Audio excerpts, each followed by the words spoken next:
আজকের দিনটা ছিল 15th জুন। আজকে হচ্ছে রবিবার আর এখন সন্ধ্যে প্রায় 7টার কাছাকাছি বাজছে। আমি তোজো আর উজ্জ্বল রেডি হয়ে যাচ্ছিলাম আমাদের এক বন্ধুর বাড়িতে।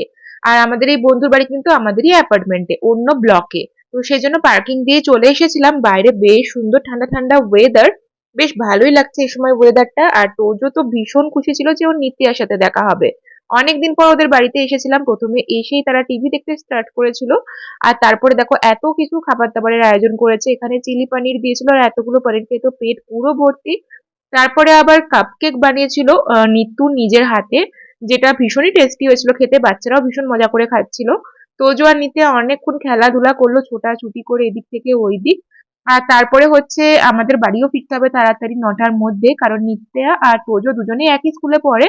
তো তোজোর থেকে এক ক্লাস নিচে হচ্ছে নিত্যা পড়ে। তো ওরও সকাল সকাল স্কুল, তোজোরও সকাল সকাল স্কুল, তাই তাড়াতাড়ি এসে ও হচ্ছে 9টার মধ্যেই ঘুমিয়ে পড়েছিল। আর আমরা ভেবেছিলাম যে রাত্রিবেলায় খাওয়া দাওয়া করবো, তাই খাবারগুলো ফ্রিজ থেকে বার করেছিলাম। কিন্তু ওই সমস্ত কিছু খাবার দাবার খেয়ে আর একটুও খিদে ছিল না।